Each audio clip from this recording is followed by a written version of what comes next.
오늘 우리가 보는 이 말씀은 참 조심해서 들어야 할 오해의 소지가 많은 말씀입니다. 이게 하나님의 말씀이 이 영의 말씀이 있고 육의 말씀이 있어가지고 우리가 잘못 들으면 국회하기 딱 좋은 말씀이고 잘못하면 저거 이단인가 이렇게 생각이 되는, 자신들이 옳다고 생각할 때 좀 다른 말을 하면은 이단시 하는 게 있습니다. 마치 유대인들이 자신들이 그 신앙을 옳다 여겼기 때문에 예수님과 그의 제자를 이단시해서 정죄해버리는 것처럼 말이죠. 잘못 들을 수가 있다. 그래서 조심이 되는데, 그럼에도 이 골로새는 기독론입니다.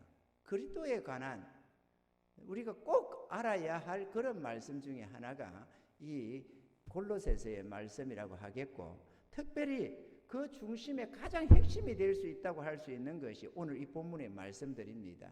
그러니까 우리가 살펴봐야 되겠는데, 문장이 길지 않습니까? 많은 말씀이 있는데 우리가 낮 시간도 그렇습니다만 시간 관계상 한없이 시간을 주는 게 아니고 한 절 한 절을 풀어볼 수 있는 내용은 아니지 않습니까? 그래서 우리가 핵심적인 거 한두 가지를 우리가 살펴보면서 오늘 이 말씀으로 은혜 받기를 원합니다. 아멘이죠. 첫째로 우리가 이 말씀을 생각할 때에 신앙생활에는 그림자와 실체가 있다라는 것입니다. 구약에 있어서 이 신앙생활에는 여러 가지의 예법이 있었습니다.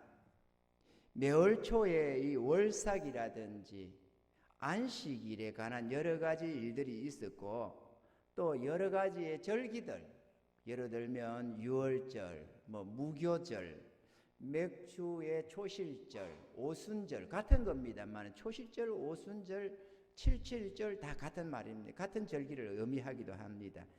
뜻이 좀 의미하는 바는 다르지만 같은 날을 말합니다.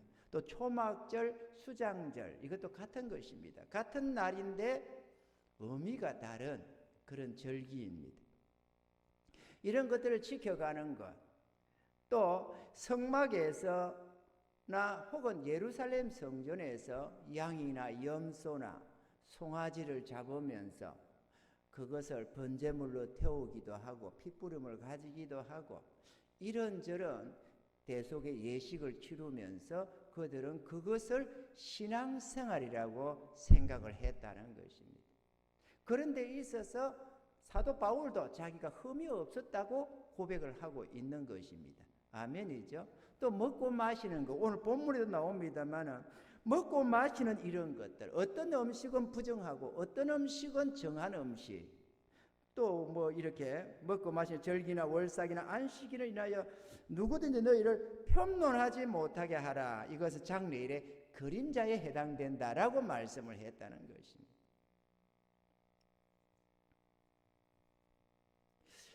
그러니까 이러한 우리 구약에서 제사장들이라든지 레위 지파들이 성전에서 섬기는 것들과 주의 백성들이 하나님의 성전에 나아가서 제물을 바치며 하나님 앞에 예배를 드리고 있었던 이러한 그들이 신앙생활이라고 생각했던 그게 주님은 아니다, 그거는 그림자에 불과하다라고 했다는 것이죠.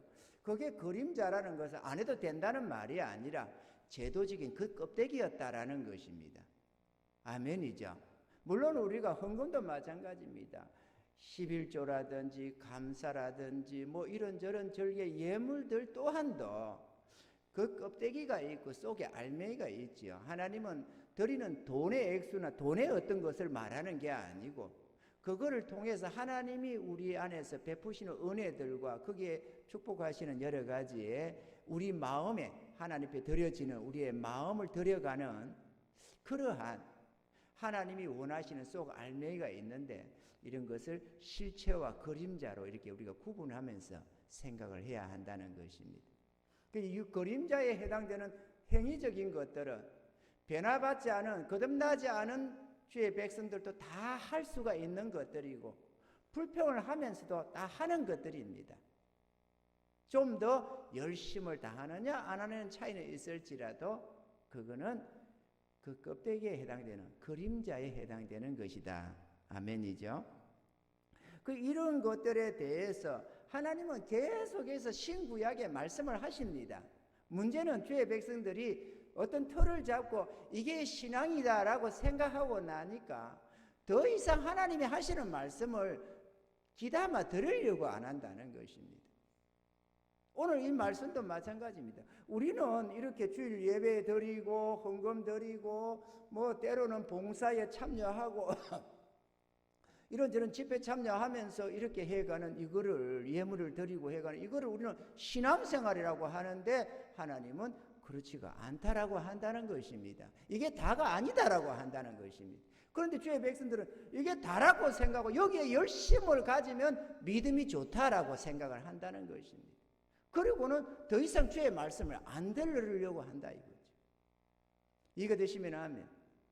오늘 이 말씀도 구약의 시대나 이 시대에는 마찬가지입니다. 이게 가만히 들어보면 이게 무슨 소리냐 할 수 있는 그런 내용이다라는 것이죠. 이 그림자의 모습을 더욱더 분명하게 말씀하는 대목들이 있습니다. 이사야 66장 1절로 4절에 보면은 오늘 말씀을 좀 길게 인용을 하면서 내가 이건 아니다 기다라고 하는 게 아니라 하나님이 말씀하시는 그 부분들 수없이 많습니다만 그 부분을 좀 요약해 보면서 하나님이 이 그림자와 이 그림자 신앙이 아니라 참 신앙을 말씀하고 있는데 주의 백성이 자꾸 그림자로 나아가면서 그게 신앙이라고 생각하고 있는 안타까워하시는 하나님의 이 말씀들을 우리가 한번 스스로 보시면서 깨닫는 은혜가 있기를 바랍니다. 여호와께서 이같이 말씀하시되 하늘은 나의 보좌요 땅은 나의 발등상이니 너희가 나를 위하여 무슨 집을 지을꼬 나의 안식할 처소가 어디랴 나 여호와가 말하노라 나의 손이 이 모든 것을 지어서 다 이루었느니라 물은 마음이 가난하고 심령에 통회하며 나의 말을 인하여 떠는 자 그 사람은 내가 근고하려니와. 자 여기부터요. 소를 잡아 드리는 것은 살인함과 다름이 없고 어린 양으로 제사 드리는 것은 개의 목을 꺾음과 다름이 없으며 드리는 예물은 돼지의 피와 다름이 없고 분향하는 것은 우상을 찬송함과 다름이 없이 하는 그들은 자기 길을 택하며 그들의 마음은 가증한 것을 기뻐한즉. 지금 이게 무슨 말씀이냐? 구약에서 예배 드리는 거잖아요. 지금 이제요. 양을 제사 드리고 예물을 드리고 분향하며 이렇게 하는데 이것이 우상 숭배와 다름이 없고 가증한 것과 다름이 없다 이렇게 말을 하고 있는 것입니다. 나도 유혹을 그들에게 택하여 주며 그 무서워하는 것을 그들에게 임하게 하리니 이는 내가 불러도 대답하는 자 없으며 내가 말하여도 그들이 청종하지 않고 오직 나의 목전에 악을 행하며 나의 기뻐하지 아니하는 것을 택하였음이니라 하시니라. 그러니까 하나님의 말씀에는 귀를 안 기울이고 하나님이 이것도 물론 이렇게 예법을 지키는 것도 하나님의 말씀입니다. 그죠? 이런저런 절기를 지키고 또 안식일에 하는 것, 월삭에 하는 모든 것 이런 것들이 다 하나님의 제도입니다. 하나님의 율례와 법도 속에 있는 것입니다. 그럼에도 불구하고 그런 예배의 행태가 중요한 게 아니고 주의 말씀 살아계신 그분의 말씀을 듣고 청종에 나와야 한다라고 말씀을 하는 것이죠. 이해가 되시면 아멘. 그리고 너희들이 내 목소리는 듣지 아니하고 너희가 악을 행하며 너희 스스로 기뻐하는 삶을 살아가고 있으니까 내가 너희를 버린다라고 말씀을 하는 것입니다. 그러면 참 신앙의 모습, 하나님이 원하시는 참된 신앙은 또 어떻게 말씀하느냐? 예레미야 7장 21절로 26절입니다. 이 예레미야는 이스라엘의 멸망의 이 선지자 아닌 멸망시대의 선지자, 요시아로부터 시작해서 시드기야 왕에 이르기까지 그렇게 멸망에 가는 하나님이 자기 백성을 진노하셔서 우상 숭배한다고 진노해서 그들을 심판에 붙이고 아수르나 바벨론에 붙여서 멸망시키는데도 불구하고 주의 백성들은 자신들이 옳다고 여기서 오히려 예레미야를 공격하고 죽이려고 하고 온갖 그런 악을 행하지 않습니까? 왜냐? 자기들이 생각할 때 이게 신앙이라는 것이죠. 우리가 신앙생활 똑바로 하는데 왜 그러느냐는 것입니다. 그런데 하나님은 너희가 내 목소리를 안 듣는다고 책망을 하고 있다는 것입니다. 주의 백성들의 이 고정적인 개념과 하나님이 말씀하시는 의미, 하나님이 우리에게 의도하시는 바를 우리는 이해를 해야만 합니다. 왜냐하면 그 껍데기 외식하는 신앙이 될 수가 있기 때문에 그렇습니다. 우리는 이 외식하는 이런 신앙은 자연스러운 우리의 삶에서 놓을 수 있는 것입니다. 그런데 참 신앙, 이 하나님의 말씀을 듣고 주의 뜻 가운데 살아가는 이 참 신앙은 자신이 죄인임을 깨닫고 회개하여 주님 앞에 헌신해서 주님의 뜻에 순종해서 변화받아 살아가는 거듭난 영혼이 아니고는 안 되는 신앙이기 때문에 주의 백성이 이 신앙을 잘 모르고 육적인 신앙인들은 영적인 신앙을 이해를 못하는 것입니다. 물론 영적인 신앙에 들어간 자들은 다 이해합니다. 자신도 그런 시절이 있어 왔으니까 말이죠. 아멘. 그래서 예레미야 7장 21절로 26절의 말씀을 보면 만군의 여호와 이스라엘 하나님이 이같이 말씀하시되 그 멸망해 가는 그들에게 하는 말씀입니다. 너희 희생의 제 번제물을 아울러 그 고기를 먹으라. 대저 내가 너희 열조를 애굽 땅에서 인도하여 낸 날에 번제나 희생에 대하여 말하지 아니하며 명하지 아니하고 오직 내가 이것으로 그들에게 명하여 이르기를 너희는 내 목소리를 들으라. 그리하면 나는 너희의 하나님이 되겠고 너희는 내 백성이 되리라. 너희는 나의 명한 모든 길로 행하라. 그리하면 복을 받으리라 하였으나 그들이 청종하지 아니하며 귀를 기울이지도 아니하고 자기의 악한 마음에 깨와 강팍한 대로 행하여 그 등을 내게로 향하고 그 얼굴을 향치 아니하였으며 너희 열조가 애굽 땅에서 나온 날부터 오늘까지 내가 내 종 선지자들을 너희에게 보내었으되 부지런히 보내었으나 너희가 나를 청종치 아니하며 귀를 기울이지 아니하고 목을 굳게 하여 너희 열조보다 악을 더 행하였느니라. 그러니까 너희는 내 목소리를 들으라는 것입니다. 이런 제사를 드리고 예물을 삼아서 뭐를 하고 이런 절기를 지키고 이런 것이 아니라 내 목소리를 들으라. 그리하면 나는 너의 하나님이 되고 너희는 내 백성이 되겠다는 것입니다. 그런데 이러한 명령을 받지 않냐고 그러면 내가 복을 받으려 하는데 이러한 말씀에는 귀를 안 기울이고 자기 정욕대로 살아가면서 이런 절기와 날과 이런 먹고 마시며 예법을 지키면서 믿음 좋은 체 하고 살아가더라는 것입니다. 이해가 되시면 아멘. 그래서 그들을 붙인다는 겁니다. 예나 지금이나 이스라엘 백성들은 유일신 오직 여호와 하나님을 섬기는 백성입니다. 그런데 저들은 하나님을 똑바로 섬긴다고 생각하고 살아가는데 가끔 나오는 선지자들, 왜냐하면 수많은 선지자들인데 이들은 그들을 평강을 선포하고 구원을 선포하고 하나님이 기뻐하시고 택하신 백성이라고 선민사성을 전하고 하니까 이 외식과 불법적인 이 참되지 않은 이 목회자들, 이 선지자들은 칭찬받고 대접을 받았습니다. 그런데 가끔 하나님이 보내는 참 선지자가 나와가지고는 그들에게 책망을 하는 겁니다. 재앙을 선포하고 화를 말하고 심판을 예고하고 회개하라고 다닥치고 이러니까 이들이 그 수많은 거짓 선지자들의 말을 들으면서 자기들도 그게 옳다고 신앙생활을 똑바로 한다고 생각했던 유대인들이 볼 때 이것들은 이상하다 이거죠. 그래서 축복해야 예루살렘 성전이 매람을 당할 거라는 둥 하나님이 버린다는 둥 이러니까 그냥 돌로 쳐 죽이는 겁니다. 구약시대 말이에요. 이해가 되시면 하면 자기들은 선민이다 이거죠. 하나님의 택한 백성이다 이겁니다. 마치 오늘날 우리가 예수 믿는데 이렇게 하는 것처럼. 그러면서 종교적으로 기독교 안에 머무르는 겁니다. 이 예법을 지켜가면서. 오늘날도 똑같아요. 구약이나 신약이나 똑같습니다. 하나님은 한결같이 말씀을 하십니다. 그때 말씀 다르고 신약에 와서 말씀이 다른 게 아니라 그때 그 하나님이 지금도 똑같은 말씀을 하고 있다 이거죠. 그런데 여전히 주의 백성들이 외식과 불법을 행하면서 자기 정욕대로 살아가면서 자꾸 자기는 똑바로 신앙생활을 한다고 생각을 하는 것입니다. 예레미야 11장 1절 8절에는 또다시 이렇게 말씀합니다. 여호와께로부터 예레미야에게 임한 말씀이라. 가라사대 너희는 이 언약의 말씀을 듣고 유다인과 예루살렘 거민에게 고하라.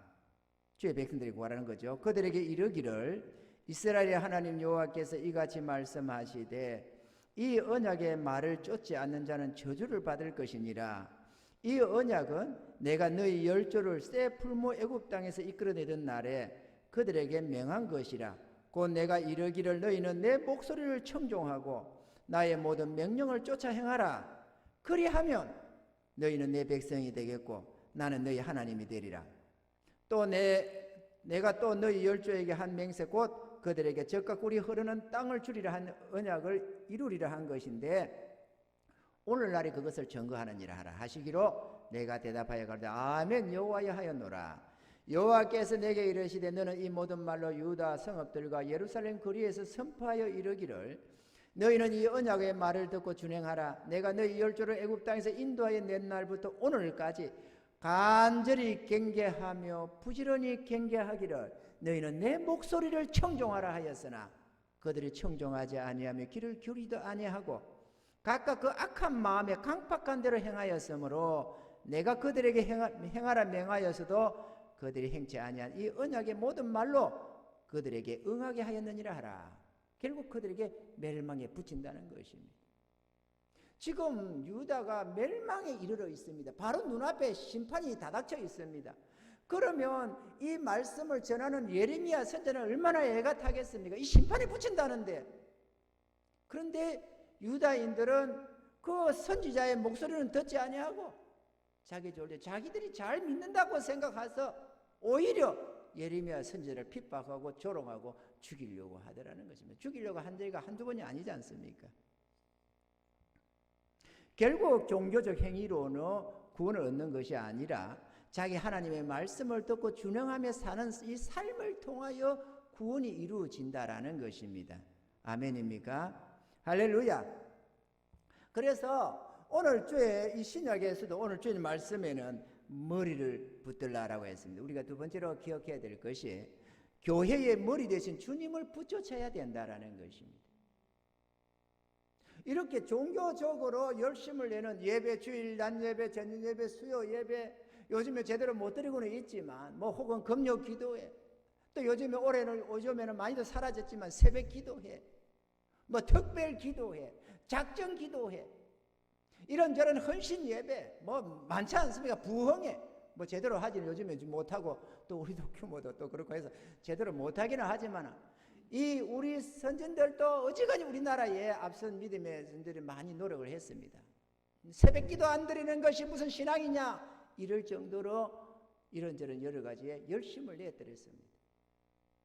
그러면서도 정작 주님을 붙드는 신앙을 저들은 잘 모르더라는 것이죠. 간간히 이곳저곳에 거룩한 백성들이 있어서 자기 주님을 쫓고 의지하며 나아가는 분들이 많이 있습니다. 없다는 게 아니고 많이 있습니다. 그런데 대다수가 종교적인 것으로 마치 구약시대에 저 이스라엘이 하던 행태처럼 종교적인 것으로 신앙이라고 생각하면서 그것만이 유일한 줄 알고 살아가는 수많은 목회자와 성도들이 있다는 사실입니다. 이건 여전히 하나님이 안타까워하는, 그래서 경계하는 말씀이기도 합니다. 이해가 되시면 하면 이 신약 시대를 살아가는 우리들도 예배나 예물, 찬송, 기도, 신방, 봉사 등등 이런 종교적인 열심을 신앙생활이라고 생각하시는 분들이 많이 있다는 사실입니다. 그러나 이 같은 바리새인의 열심으로도 구원을 얻지 못한다고 하나님은 말씀을 하고 있습니다. 요한복음 5장 39절로 40절은 이렇게 말씀합니다. 주님이 하시는 말씀입니다. 우리가 기도하면 좀 들으셔야 됩니다. 너희가 성경에서 영생을 얻는 줄 생각하고 성경을 상고하거니와 이 성경이 곧 내게 대하여 증거하는 것이로다. 그러나 너희가 영생을 얻기 위하여 내게 오기를 원하지 아니하는도다. 또 요한복음 6장 37절에는 이렇게 말합니다. 아버지께서 내게 주시는 자는 다 내게로 올 것이요 내게 오는 자는 내가 결코 내어 쫓지 아니하리라. 할렐루야. 제가 나 구원받았다 라고 생각하며 감격에 겨워서 외쳤던, 눈물 흘렸던 그 말씀이 바로 나는 이 말씀입니다. 하나님의 구원을 갈망하면서 하나님 나에게 구원을 주세요. 나에게 구원을 주시옵소서. 하나님, 내가 구원을 받는다면 내가 오늘 밤에 내 목숨을 하나님이 취해 가실지라도 내가 영원히 하나님 찬양하겠습니다. 나에게 구원을 주시옵소서. 구원을 주시옵소서. 그렇게 탄식하며 그렇게 하나님 앞에 부르짖으며 그렇게 금식하며 기도하며 그러고 있을 때입니다. 그런데 이 말씀이 내게 싹 임했습니다. 신앙이 그때는 제대로 된 신앙이 아니라서 하나님의 이 말씀이 신약에 있는지 구약에 있는지 몰랐습니다. 그런데 이 말씀이 내게 임하시더라고요. 어떤 말씀? 내게 아버지께서 내게 주시는 자는 다 내게로 올 것이요 내게 오는 자는 내가 결코 내어 쫓지 아니하리라 했는데 앞부분은 싹 빠지고 내게 오는 자는 내가 결코 내어 쫓지 아니하리라. 이 말씀이 내게 임하시더라고요. 성경을 읽은 적도 없고 교회를 다녔지만 설교 때 예배에 나와서 듣고 하는 이런 것들로서 되어왔던 내 신앙인지라 다니다가 안 다니다가 그러고 있던 내 신앙인지라 내 속에 말씀이 없었습니다. 길짝밭에 뿌린 씨앗처럼 사단이가 다 물고 가가지고 내 안에 말씀이 없었어요. 그런데 이 말씀이 생각이 났습니다. 내가 아는 말씀이 아닙니다. 나는 뒤에 마지막에 천국 가면 주님께 가면 알게 되겠지만 주님께 물어보려고 그래요. 이게 내 안에 있어서 생각난 건지 하나님이 강권해서 내게 그 생각을 집어여 준 건지 묻고 싶은데 후자라고 나는 생각을 합니다. 내 안에 없는 거예요. 내가 들어본 적도 없고 아는 것도 아닌데 이 말씀이 생각난 것은 하나님이 나에게 하면서 계시해 주시듯이 이렇게 말씀을 내 안에 집어여 줬다. 나는 그렇게 생각합니다. 그리고 이 말씀을 듣는 순간에 저는 이렇게 해서 나는 구원받았다. 너무 기뻤습니다. 왜 그러느냐? 주님이 그러시잖아요. 내게로 오는 자는 내가 내치지 않는다고. 그때 내 생각에 나는 구원받았다. 왜냐? 내가 죽어도 주님을 떠나지 않을 테고 주님을 쫓아갈 테니까. 왜냐하면 주님이 내게로 오는 자는 내가 안 내친다잖아요. 왜 그러느냐? 왜 이게 큰 기쁨이 되느냐? 나는 하나님 구원을 달라고 오늘 죽어도 괜찮으니까 나에게 구원을 달라고 갈망하며 탄식하며 주님께 나아가고 주님께 애타게 부르짖고 있는데 주님이 그러는 겁니다. 내게로 오면 내가 안 내친다. 나는 주님이 나 안 받아주면 어떡하나? 주님이 나에게 구원을 줘야 된다고 생각을 하는데 주님은 내게로 오면은 네가 나에게로 오면 나는 안 내친다 이 말이잖아요. 그럼 다시 말하면 나에게 있는 것 아니에요. 이해가 되시면 하면 내게 있는 거예요. 내가 주님께로 나가면 주님은 안 내친다잖아요. 내가 주님을 배반하면 배반하지 주님이 나를 안 배반하고 내가 주님을 떠나면 떠났지 주님이 나를 떠나지는 않는다는 말이잖아요. 이해가 되시면 하면 나는 이게 모든 주의 백성들이 똑같다고 생각합니다. 어디 나한테만 주신 말씀이겠어요? 똑같는데 우리가 구원의 말씀을 붙잡는 게 이 사람은 이렇고 저 사람은 저렇습니다. 나는 이 말씀이 내게 구원의 말씀이 되었습니다. 그 순간 내가 막 희열에 떠들었습니다. 기도하며 금식하는 중에 이 말씀이 생각이 나서 기도굴로 뛰어들어가면서 하나님 아버지 너무 감사합니다. 하나님 나에게 구원을 주시니 너무 감사합니다. 예배 중에 있다가 기도원에서 예배 중에 있다가 나를 뛰쳐나왔습니다. 너무 감격스러워서 그 예배 다른 말씀 듣고 있고 싶지가 않아요. 그러면 뛰쳐나갔습니다. 하나님 너무 감사합니다. 나에게 구원을 주시는 하나님 너무 감사합니다.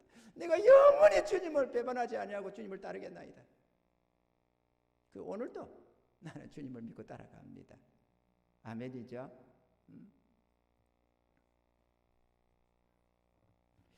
마태복음 11장 28절로 30절에는 수고하고 무거운 짐진 자들아 다 내게로 오라. 내가 너희를 쉬게 하리라. 오늘날에 우리 한국교회 성도님들 가정에 액자로 많이 되어져 있는 모습을 들어 봅니다. 그런데 나는 이게 그렇게 아름다운 말씀이 아니다 생각을 합니다. 왜냐? 반쪽짜리라서 별로 의미가 없는 것을 걸어놨다. 중요한 것은 뒷부분입니다. 나는 마음이 온유하고 겸손하니 나의 멍에를 메고 내게 배우랍니다. 나의 멍에를 메고 내게 배우라. 차라리 액자를 걸어놓으라면 요거를 걸어놓는 게 더 좋을지 몰라요. 왜냐하면 우리가 실행해야 할 것이 나의 멍에를 메고 내게 배우라 이 부분이니까 말이죠. 그리하면 너희 마음이 쉼을 얻으리니 이는 내 멍에는 쉽고 내 짐은 가벼움이라. 아멘. 우리가 해야 할 것은 주님의 멍에를 메고 주님께 배우는 것입니다. 그리하면 우리의 삶에 참된 평안과 행복이 넘쳐난다고 주님 말씀을 하는 것입니다. 구약시대나 신약시대에나 참 신앙과 구원은 하나님의 말씀을 믿고 따르는 순종의 삶에 있다는 사실입니다. 할렐루야. 예배와 기도회 등등 종교적인 열심을 믿음 생활인 줄로 아는 신자들이 너무도 많이 있습니다. 비방하려고 하는 말은 아닌데 며칠 전에 어떤 여자분이 전화가 왔습니다. 저한테. 105세 자기 딸이 있는데 전도를 좀 해주라는 거죠. 좀 교회로 좀 인도를 좀 해달라고. 그래서 나는 그분이 연세가 좀 별로 많아 안 느껴져 가지고 뭐 좀 어린 딸인가 뭐 좀 중고등부인가 혹은 주일학교인가 이렇게 생각을 했습니다. 그런데 따님이 나이가 어떻게 됩니까? 그러니까 시집갈 나이래요. 그러면서 물어봅디다. 교회에 성도가 몇 분이나 됩니까? 그래서 내가 또 솔직히 말했지. 한 30명 됩니다. 이랬지. 원래 우리가 나왔다가 안 왔다는 분들은 좀 치면 더 됩니다. 사실은. 그래서 더 되는데 우리 주일 예배가 그렇잖아요. 그래서 한 30명 됩니다. 그랬습니다. 그랬더니만 이분이 다니는 교회가 좀 큰가 봐요. 이제 그때부터 만만해 보이는 거예요. 이 교회가. 그렇게 이럽디다. 목사님 그 전도팀이 있습니까? 전도팀 없습니다. 그럼 특별 기도팀이 있습니까? 30명에 무슨 특별 기도팀이 어디 있어요 여기에. 제기도하기도 바쁜 판에. 제가 없습니다. 그런데 요즘 이 코로나 때문에 하던 전도도 제대로 못하고 또 할 수도 없습니다. 요즘에는 모이는 것 자체도 안 되니까 말이죠. 그랬더니만은 이분이 하시는 말씀이 그런데 어디에 사십니까? 실례지만 지금 어디에 사십니까? 그러니까 자기는 시골에 산대요. 시골에 사시는데 자기는 전도사래요. 자기 딸이 어릴 때는 교회를 잘 다녔는데 크면서 안 다닌다는 겁니다. 그래서 그래요? 그러면 따님이 따님이 어디에 사십니까? 연락처를 저한테 주시면은 제가 상담이 필요하다면 상담도 좀 해드리고 건면할 거 있으면 건면해 드리겠습니다. 그래서 인도를 해보겠습니다. 라고 하니까 연락처라도 준다든지 그런 게 아니고 이렇게 말을 해요. 상담한다고 됩니까? 이러는 거야. 상담한다고 되느냐?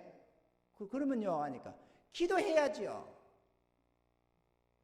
아니 자기 말로 하자면 자기 교회는 전도팀도 있고 특별 기도팀도 있다는 것 아닙니까? 그리고 자기도 그게 이런 일이라는 말이겠죠. 그걸 인도하는 자인지는 모르지만 그러면 자기는 자기 딸 놓고 기도 안 하고 뭐 했냐고 기도해서 될 것 같으면 황당하더라고. 아니 자기 딸도 하나 전도를 못하면서 무슨 날 보고 생판 모르는 목사한테 전화해가지고 기도해야죠. 상담한다고 됩니까?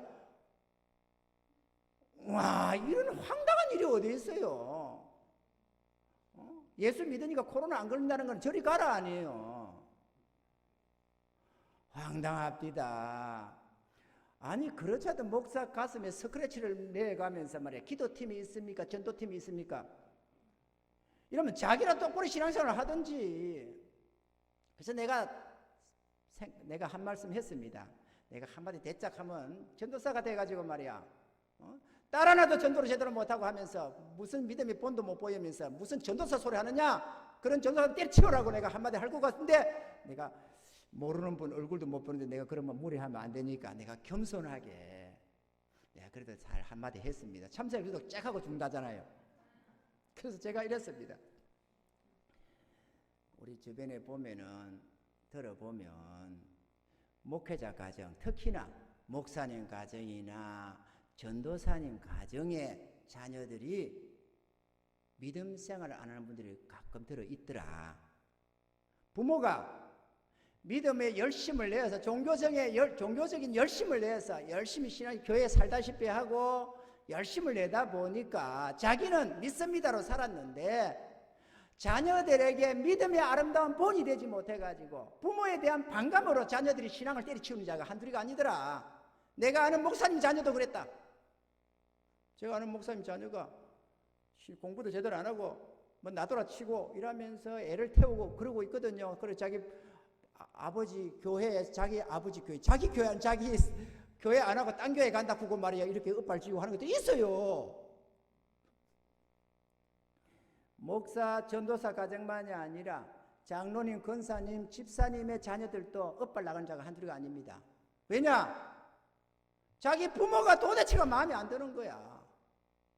신앙이 마음에 안 들어. 뭐 자기들은 하나님하고 열심을 내고 막 찾는데 문제는 자녀들이 볼 때에 나는 이런 것 같으면 나는 예수 안 믿어. 우리 아버지 어머니 믿는 예수 같으면 나 안 믿어. 이런 자 많아요. 왜 그럴까? 이 그림자 신앙을 가지고 와서 그래요. 참 신앙으로 나아가는 자는 심령의 변화가 일어나고 성령의 거룩한 열매가 맺혀집니다. 그래서 자녀를 하나님의 훈계와 교양 안에서 사랑으로 이렇게 키워나갑니다. 자녀가 엇발 날 수가 없어요. 그래서 주님은 이렇게 말을 합니다. 자기 가정도 하나 다스리지 못한 자는 교회에 이런 인도자 되지 말라고. 목사가 자기 자녀 가정도 하나 못 다스리는데 목사가 돼야 되겠느냐? 그러면 성도들을 어떻게 인도하느냐 이거죠. 안 그렇습니까? 가정에 식구 꼴랑 맺혀 있는 그도 제대로 통솔이 안 되고 그들을 사랑으로 품어안지 못하고 그들을 바르게 양육하지 못한다면 교회를 어떻게 인도합니까? 그건 자격이 없는 거지. 교회 장로, 권사가, 집사가 돼가지고 자기 가정 하나 제대로 못하는 일꾼들이라면은 믿음 좋다는 소리 안 해야 되는 것 아니에요. 무슨 믿음이 어떤 믿음인데? 아멘이죠? 우리가 이런 말을 듣다 보면은 때로는 양심에 걸릴 수도 있고 가책이 될 수도 있고 하지만 그러나 들어야 됩니다. 주의 말씀이니까 말이에요. 종교적인 열심으로 예배를 드리고 예물을 드리고 열심을 내는 이거를 하나님이 명하는 건 아니다 그거죠. 이거는 그림자예요, 그림자. 이 제도가 필요 없다는 게 아니라 이 그림자는 필요 없고 알맹이만 있으면 된다는 게 아니고 이 그림자 안에서 진짜 하나님을 경배하는 다른 예배가 있다라는 것이죠. 아멘입니까? 근데 이분이 그래서 목사님, 전도사님 가정의 자녀들이 부모가 자녀에게 믿음의 모본이 되지 못해가지고 부모에 대한 반감으로 신앙생활을 때리치는 자녀들이 많이 있더라. 이러니까 뚝 끊어버려요. 뭐야 교양이 없대요. 자기가 걸어놓고 아이고 목사님 그래 죄송합니다. 듣고 보니까 좀 그래 내가 좀 그래 이러든지 하고 막 제가 바빠서 끊습니다. 이러든지 해야 되는데 전도사라는 분이 어디 목사한테 전화를 해가지고 뚝 아무 소리도 없이 듣다가 뚝 끊어버려. 듣기 싫다고. 아이고 이런 신앙이 많습니다. 자기는 믿음 좋아. 자기는 하늘 찔 것 같아 자기 믿음이. 그런데 하나님이 보실 때 이게 믿음이냐 이거요. 믿음 아니지.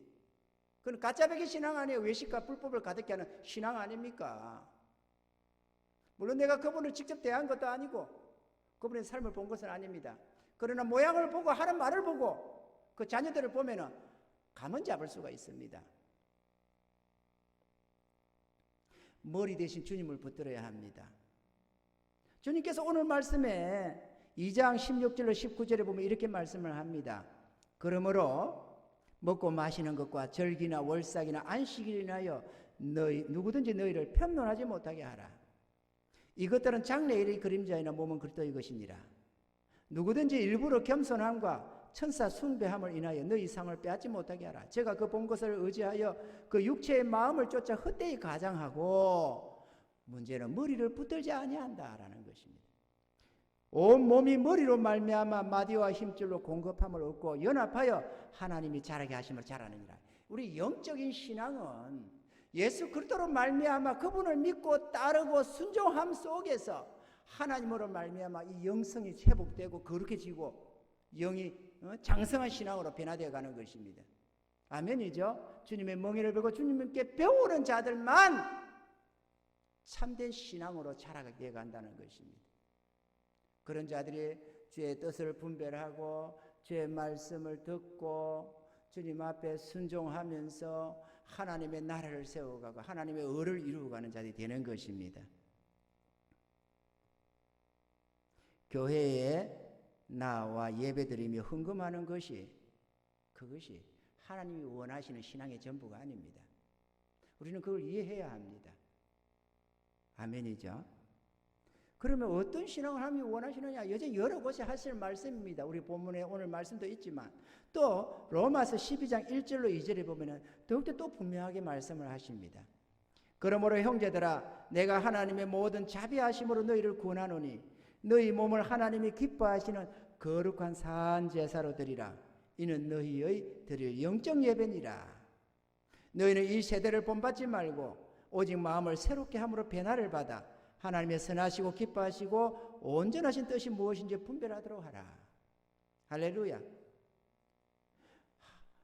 우리 하나님의 자비하심으로 너희를 구원하니 너희 몸을 하나님이 기뻐하시는 거룩한 산 제사로 드리라. 너희 삶을 하나님께 드려라. 하나님의 것으로 거룩히 구별하여 드리라. 우리가 헌물하듯이 헌금하듯이 그렇게 구별하여 우리 자신을 하나님께 바쳐라. 이는 너희들의 영적 예배니라.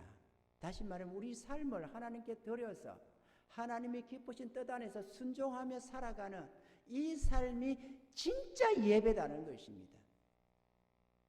그럼 이런 예배를 드리는 자는 교회 안 나도 되고 예배 안 드리고 헌금 안 해도 되냐? 그게 아니라 이런 제도가 아니라 그 안에서 그 삶 속에서 자기 하나님을 사랑하고 주의 뜻에 순종해 가면서 이거 안 하면 안 돼! 이게 아니라 기쁨과 즐거움으로 감사하면서 나를 위한 주님의 죽으심과 그 은혜와 사랑을 믿고 의지해 가면서 한 걸음 한 걸음 즐겁게 주님을 따라가는 그들이 순례자의 길을 가는 자들이고 천국 백성이라는 것입니다. 이게 진짜 신앙이라는 것이죠. 참 나는 인생이 참 불쌍하고 안타깝습니다.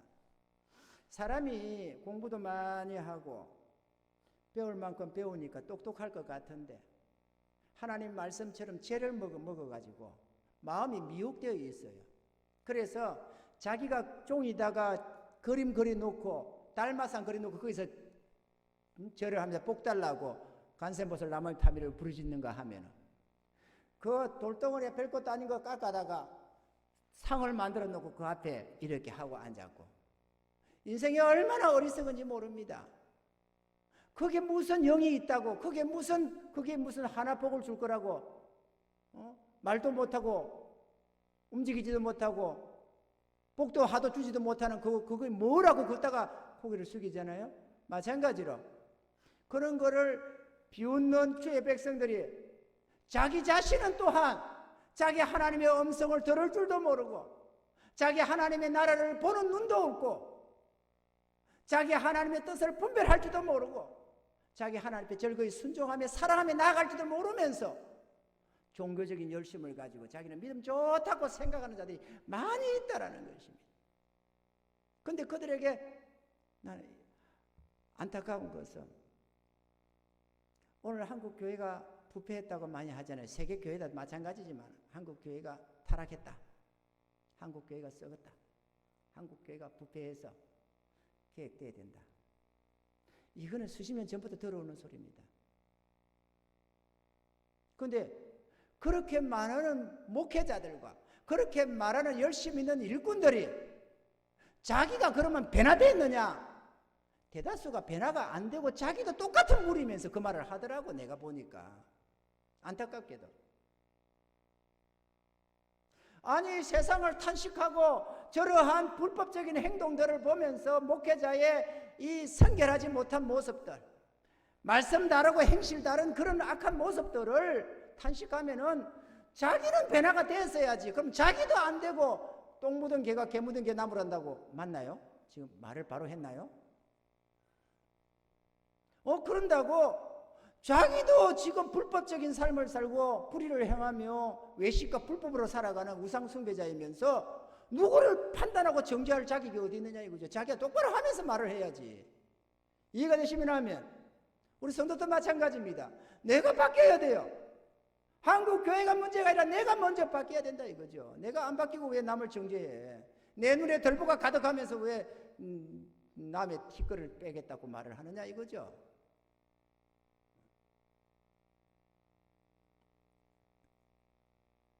근데 제가 오늘 이런 말씀을 하면은 예를 들어서 어떤 목회자, 어떤 열심히 있는 신자들이 이 말씀을 보면서 뭐야, 우리가 하는 이것이 우상숭배지와 같다고? 그림자라고? 이러면서 나를 정죄할 사람들이 있을 수 있을 것입니다. 그런데 한번 생각을 해봐봐요. 그러면 그런 열심히 우리 한국 교회가 똑바로 간다 칩시다. 그러면 주님의 오늘 이 말씀들처럼 주님의 머리 대신 교회의 머리 대신 주님을 붙들고 주님의 말씀에 순종해서 나아가는 성도들이라고 한다면, 그게 신앙이라고 생각한다면, 그러면 주님이 오늘날의 이 타락한 이 신앙으로 주님이 이끌어 주었겠느냐 그거죠.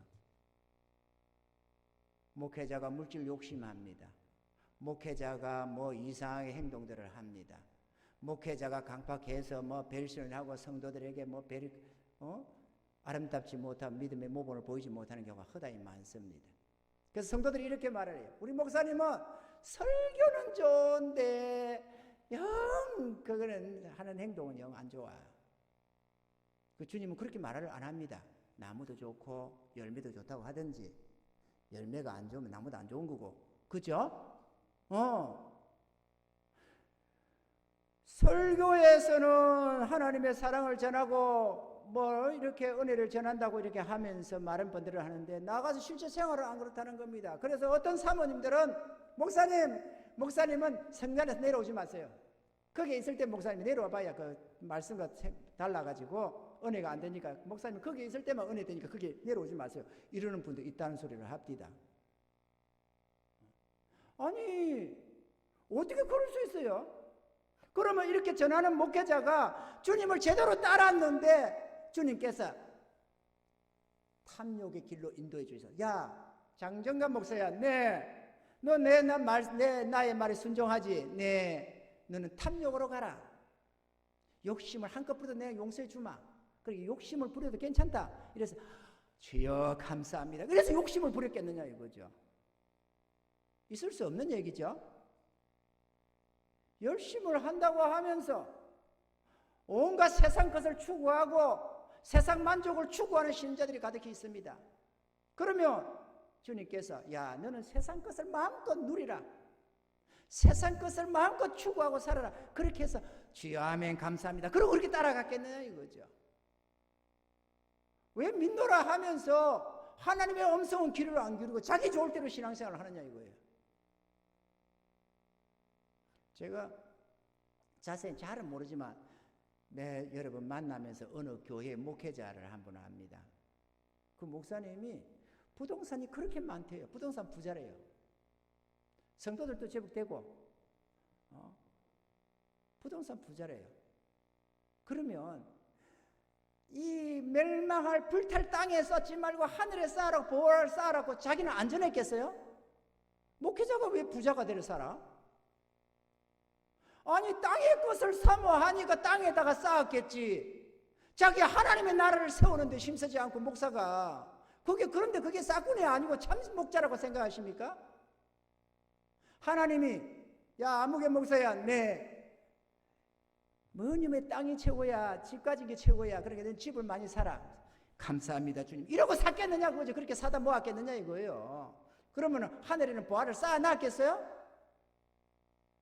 땅에 쌓는 자가 하늘에 보화를 쌓았겠느냐고. 지금 우리가 종교세를 냅니다. 종교인 과세. 참 참담한 얘기인데요. 저도 지난번에 몇십만 원 냈습니다. 참담한 겁니다. 그런데 종교인 과세가 왜 진행되느냐? 기독교인들이 들고 올라서 해야 된다고 했었어요. 수많은 목사들이 그리 해야 된다고 했고 수많은 성도들이 그리 해야 된다고 했습니다. 왜 그랬을까요? 왜 종교인 과세가 맞다고 목사님이 사례비 받아가니까 그 세금 내야 된다고 왜 말을 했겠느냐 그거예요. 이유가 뭐겠어요? 간단합니다. 목사는 사례비 받아서 가는 사람. 목회자가 전심전략에서 주의 나라를 세우는데 전심에서 헌신해가면서 예물을 드리고 충성을 다하면서 주의 나라를 세워가는 그런 자였다면 우리 목사님은 헌금 받아간다 이렇게 저는 돈 받아가는 자들이고 우리는 돈 내는 사람이고 이런 생각이 안 들었을 거예요. 그렇죠? 그런데 대부분의 목사들이 싹군이야. 사례비에 관심이 있어. 그래서 다른 교회 뭐 사례비 많이 준다면 옮겨가는 목사들도 들어있어요. 하나님의 뜻을 이루는 것은 상관이 없고 자기 주님이 자기에게 명하심을 따라 살아가야 되는데 이게 그렇지가 않는 겁니다. 자기 명예 건세를 쫓아가는 거예요. 그 사례비 많이 받아가지고 떵떵거리고 살고 그러면 월급쟁이 아니에요. 월급쟁이니까 사례비 내라 이거 세금 내라는 거예요. 성도들의 눈에 보일 때 월급쟁이야. 우리 교회는 날 보고 월급쟁이를 생각하는 사람 아무도 없습니다. 제가 받는 사례비보다도 월등히 한 해에 헌금하는 게 더 많을 때가 많아요. 들어있어 봤어요. 사례비 받는 사례비가 보다도 헌금을 드는 게 더 많았다니까. 몇 번을 했어요. 제가 보려고 하는 게 아니라 이 연말에 이런저런 걸 다 계산을 대 놓잖아요. 한 해 성도들 이런 교회 재정을 정리를 하잖아요. 하다 보면은 어떤 성도들이 이런 것도 정리를 하고 또 이런 기부금 납입 증명서 이런 것 좀 하고 이런 거 정리를 다 해가면은 특별히 나도 이제 며칠 내일 모레부터 이제 해야 됩니다만은 한 해 살림 이런 거 정리를 해 나가기 시작하죠. 그래 하다 보니까 보일 때가 있습니다. 그래서 저희 가정도 하면서 넘어다 보면은 내가 가져간 사례비보다도 더 낼 때가 있어요.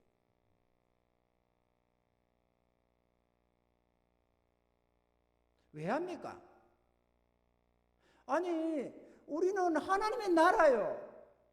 우리는 성도들이나 일꾼이나 목사나 하나님의 나라를 세우는 게 목적이요. 영혼 구원의 목적을 두고 있고 하나님의 뜻을 이루는 데 있고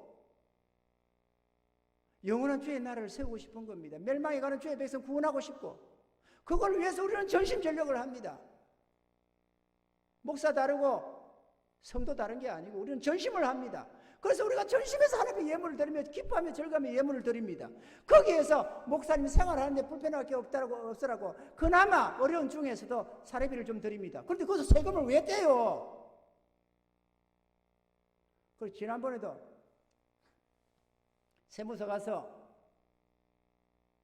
받아간 사례비에 대한 그 신고를 종교인 과세 신고를 하는데 내 헌금한 것 특별히 헌금한 거는 다 제쳐놓고 특별히 헌금하는 큰 돈은 제쳐놓고 그냥 매달 드리는 11조 감사 이 부분을 딱 하니까 이거 다 안 된다네. 다 해봤자 해당이 안 된대요. 조금만 이게 금액이 어느 부분만 이렇게 좀 해서 적용을 시켜주지 다 안 한다네. 와, 이런 황당한 일이 어디 있습니까? 아니 더 내는 거는 얼마나 더 내든지 받아가는 사례보다 더 내는 건 상관이 없고 그래도 세금은 내야 된다. 이게 뭔 소리냐고. 안 그래요 여러분? 두 집사님, 안 그렇습니까? 우리는 교회 재정을 하나님의 나라의 것을 죄의 것으로 생각해서 죄의 나라를 세운다고 우리가 전심에서 드리면서 거기서 한 부분을 사례비를 좀 주면서 생활비 하라고, 목사님 생활하라고 주는 것 아니에요. 그런데 그거를 왜 세금을 빼느냐고. 또 이런 정신 나간 짓이 어디 있어요. 그런데 그걸 교회가, 이 한국 교회가 막았으면 절대로 안 됩니다. 안 되는데 한국 교회가 찬성을 해줬어요. 수많은 목사들과 성도들이 그래야 된다고. 왜?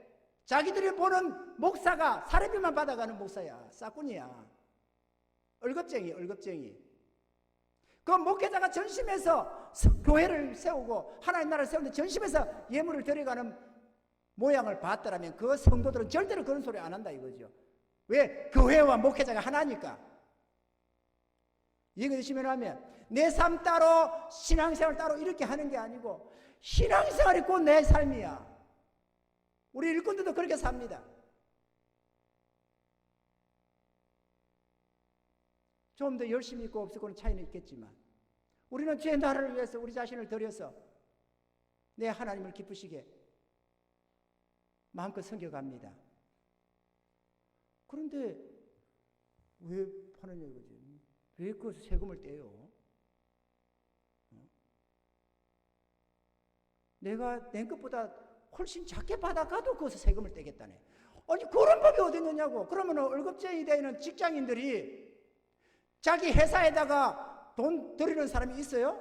아니요. 가져가면 끝이야. 거기서는 월급쟁이들은 월급 받아가면 끝이요. 안 그래요? 회사 망한다고 자기 재산 내놓느냐고. 우리는 내놔요. 주의 나라를 위해서. 뭐든 내놓을 수 있어. 생명도 내놓을 수 있어. 이 월급쟁이가 아니지. 이거는 주님과 함께 동행하는 삶이지. 그 사례비 떼서는 안 되는 거예요. 그 세금 떼서는 안 되는 겁니다. 안 되는데.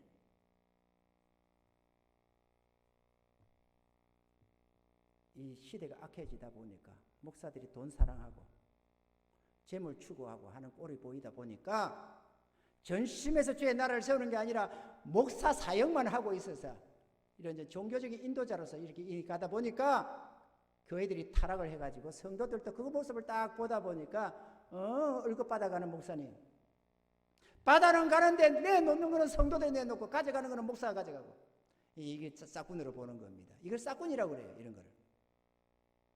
그래서 한국 교회가 지지해 줘가지고 세금을 냅니다. 근데 어쩌겠어? 법이 그러면 내야지. 내는 겁니다. 기꺼이 내줘야지. 어쩌겠어? 조금 있으면 천국 가면 안 하겠지만 별 수 없잖아요. 그죠? 저 바벨론의 왕도, 이방의 왕도, 하나님의 성전에 일하는 이 제사장이나 레위인들 조세와 부세 받는 것이 합당하지 않다고 다 감면해 주는데 이방의 왕도 말을 하는데 주의 백성들이면서 세금 내야 됩니다. 세금 내야 돼. 그게 무슨 공이라고? 그게 무슨 의입니까? 그게 의가 아니지.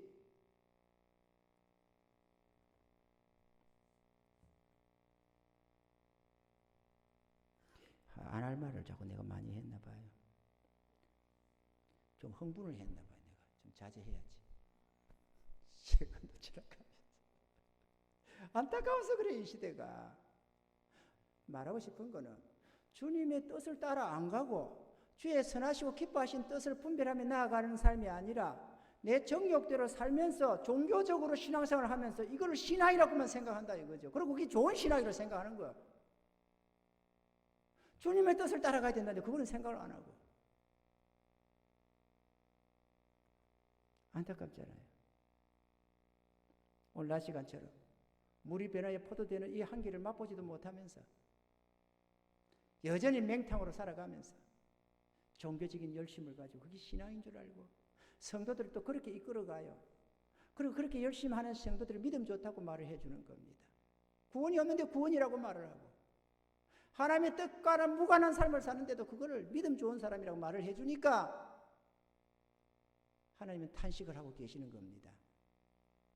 안타깝게도. 그런데 이런 열심은 다시 말하면 오늘날로 친다면은 이런 종교적인 열심, 뭐 기도해다, 뭐 예배다, 예물이다, 뭐 이렇게 어떻게든 이렇게 애쓰고 하는 이 열심이 자기 정욕을 쫓아가는 삶을 제어하는 데는 조금도 유익이 없다. 이렇게 주님 말씀하는 것입니다. 유익이 없다. 우리가 진짜 중요한 건 자기를 부인하고 자기 십자가를 지고 주님을 따라가는 여기에서 우리가 변화를 받아가면서 주님의 멍에를 메고 따라가는 그 속에서 참된 진리를 배우고 참된 은혜 속에서 심령의 새로운 변화 속에서 이렇게 살아가는 참 신앙을 알지 못하고 외적인 종교 생활에 접해가지고 심령의 변화도 없고 이 성경은 듣기는 듣고 나름대로 안다고는 하지만 참된 세계는 전혀 모른 채 땅의 것을 추구해가는 이 우상 숭배 같은 삶을 살면서도 그게 믿음이라고 생각하고 살아간다는 것입니다. 그래서 주님은 아모스 5장 4절로 8절에 이렇게 말씀합니다. 여호와께서 이스라엘 족속에 이르시기를 너희는 나를 찾으라 그리하면 살리라. 베델을 찾지 말며 길갈로도 들어가지 말며 브엘세바로도 나아가지 말라. 거기 길갈은 정령 사로잡히겠고 베델은 허무하게 될 것이라 하셨나니 너희는 여호와를 찾으라 그리하면 살리라. 염려컨대 저가 불같이 요셉의 집에 내리사 멸하시리니 베델에서 그 불들을 끌 자가 없을까 하노라.